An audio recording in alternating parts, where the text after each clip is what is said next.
Today we're going to be looking at the DM007 Quadcopter. 2.4, it's got a 2 megapixel camera. And let's see what else we got going on here. Well, there's not a whole lot of description on the outside of the box, so we'll just go ahead and dig in and see what we get.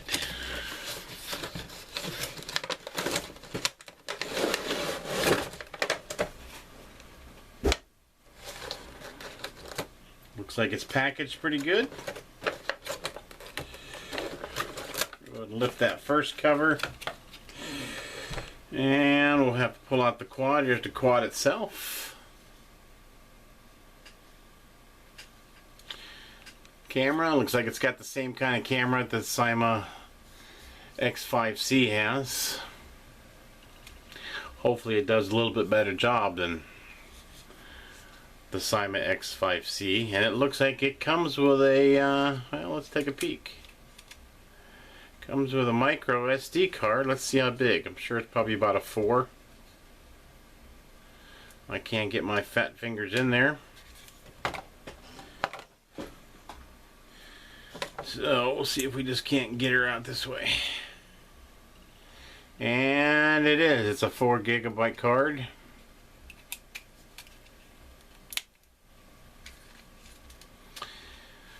And there's our battery. We'll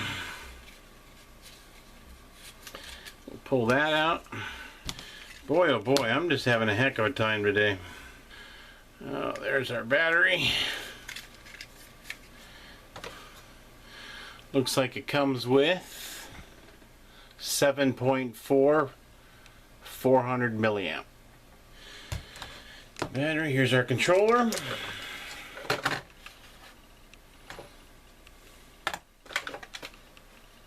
It's like a standard controller. Mode 2, throttle, yaw, roll and pitch.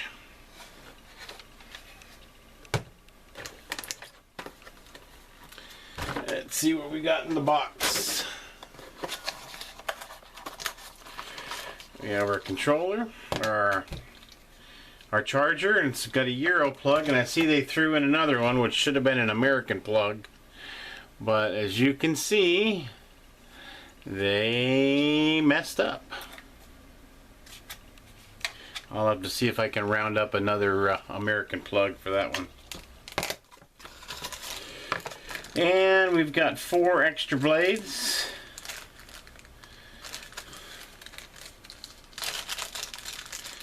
And this is probably a card reader. It is, for a micro.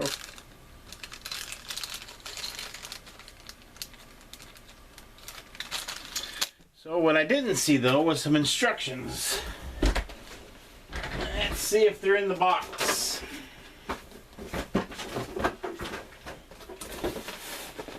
And they are crammed all the way down here.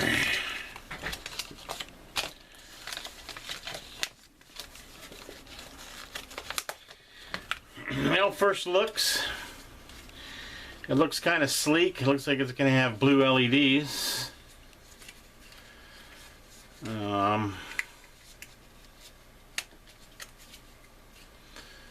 Tiny props. Really, really tiny. Here's the Cyma. Just a tad smaller, but look at the props on the Cyma. And then this one, I did an unboxing for the other day. This was the JJRC H98. That's roughly about the same size, and look at the props on that. It's going to be interesting to see how these smaller props work.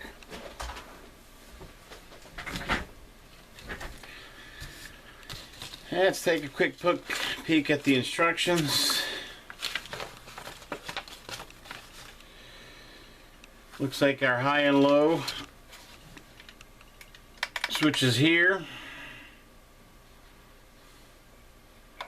And that's your throttle. Yaw. This button right here is your photo video button. Photo up, video down. Up, video down.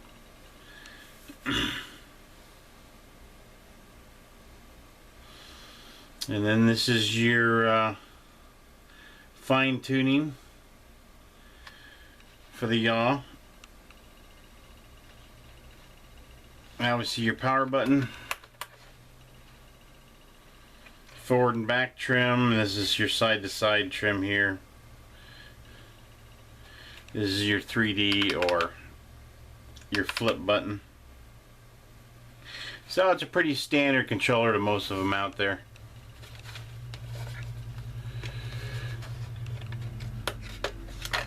So let's take 4 AA batteries.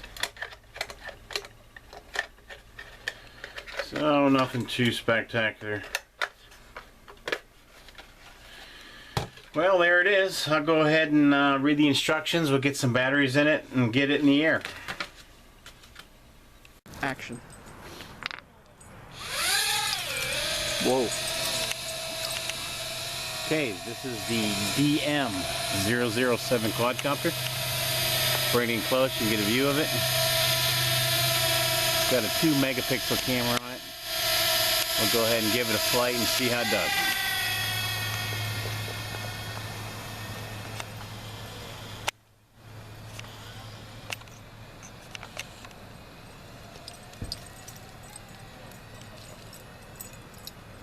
Can't even see it.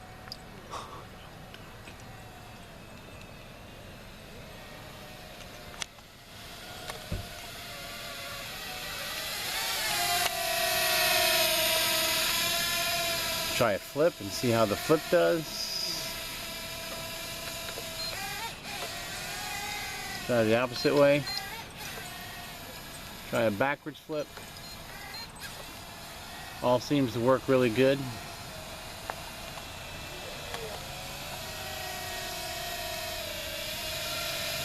Okay, these are the controls. Pretty basic compared to the other controls. This is your high-low switch right here. Your 3D switch is right here. This is your throttle.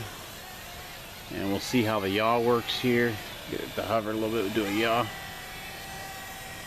And this is your pitch. And then your roll.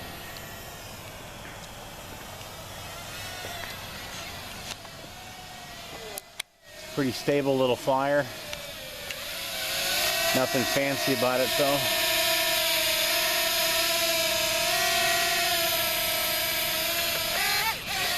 It does lose some altitude when you flip.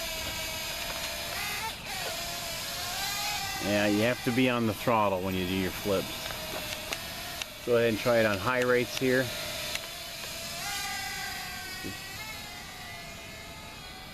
It's a little more reactive with the high rates than on the low rates.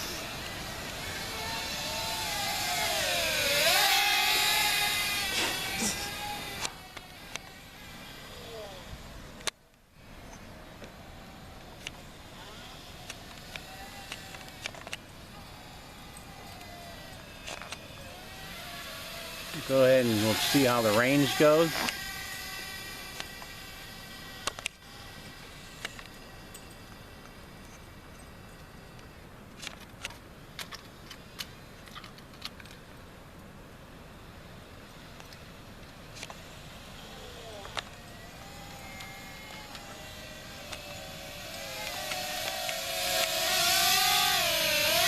So, not a bad little quad for the money.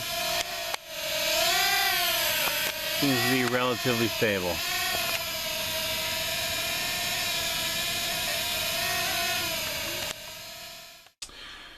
Alright, one problem I found with the DM007 Quadcopter is the battery.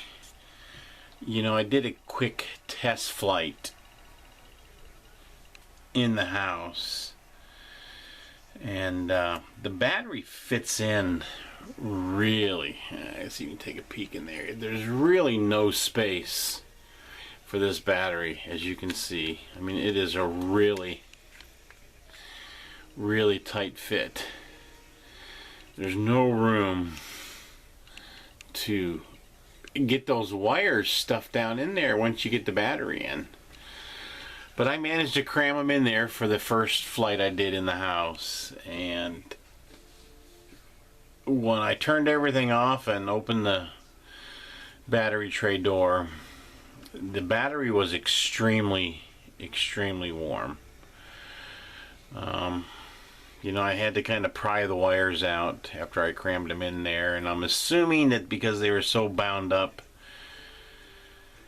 that, you know, it may have overheated a little bit, but the pack itself also swelled up a little bit. I mean, it's kind of a pungy, not pungy, but pudgy little pack anyway. So what I'm going to do is this little spot right, let me get something to point with here. This little spot right here, where you can see the battery goes in and hits it, right there. It's just a dead piece of plastic. Now your door does attach in right in there, but what I'm going to do is I'm going to go ahead and clip this out right through here and right through here and see if that battery will have a little more room. You know, 3/16 of an inch will be a huge difference, and I'm hoping it's going to free it up to not be so difficult to get in and out. You know, there is no air vents at all on this quadcopter to allow airflow to go through and cool the battery off. So, you know, I'll further look at the unit. Maybe we can drill some small holes along the side, or maybe take the Dremel, you know, make a few slices. You know, I don't know. It's just thoughts right now, but, you know, we'll see if this works first of all. So basically how I'm going to do it is I just took a pair of dikes, and I went in and I snipped this side already. Just kind of went in and clipped it right there. So now I'll turn around and do this side right here. And I'll get the dike in there. We'll go ahead and snip it.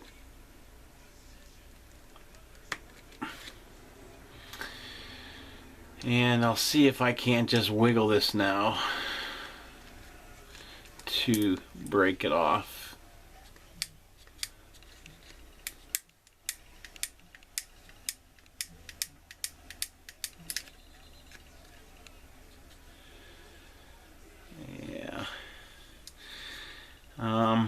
It's really not wanting to break off. I really hesitate using the Dremel because it'll fly a lot of little dust inside the quad here. So let me see what I can do, and I will get right back with you. Okay, so what I did was, after I made the two snips, I just took my regular utility knife and I just scored along the edge, and it just, after a couple little scores, it comes right off. And now the battery slides way back, and we have huge space there now to tuck wires into. So we can get that tucked in, and your tray or your little camera and battery cover door, you know. Here, actually I probably should have put that on first. These things just snap in. So you put the right side in first up the corner. Just tuck this one in and bingo. Slide your battery in like so. You got all this extra space for your wiring now.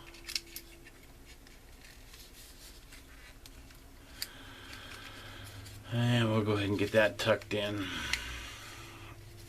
Of course, it's just being stubborn.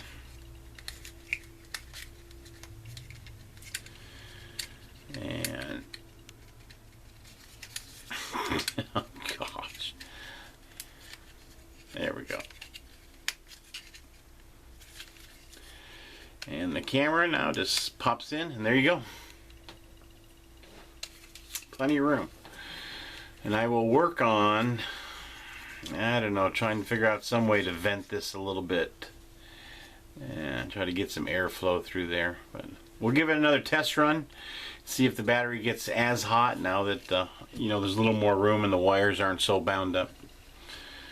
I'll get back with you. Well, here's my final thoughts on this DM007 Quadcopter. It is pretty fun to fly. I don't understand the small props. You know, they lift the quad adequately, but I can't understand why they don't put on something a little bit bigger. It might help with the lift a little more. So I didn't have any problem. The only problem I really had was getting the battery in and out. It's really tight, and like I said on an earlier clip, that, you know, you got to remove that piece of plastic that's up in here in the battery bay, and then it fits in just fine. Gives you plenty of room to tuck the wires in. Remote control is pretty standard, nothing fancy, but works well. I like the lights on it. The red and blue alternating lights is pretty cool to look at, especially when there's low light. And the black color theme is sleek. And then, you know, I've bounced it around quite a bit, so it's pretty durable. Well, I hope you enjoyed this video. If you have one or thinking about getting one, it's, you know, definitely a keeper. Thanks for watching. Please like, comment, subscribe, and have a good day.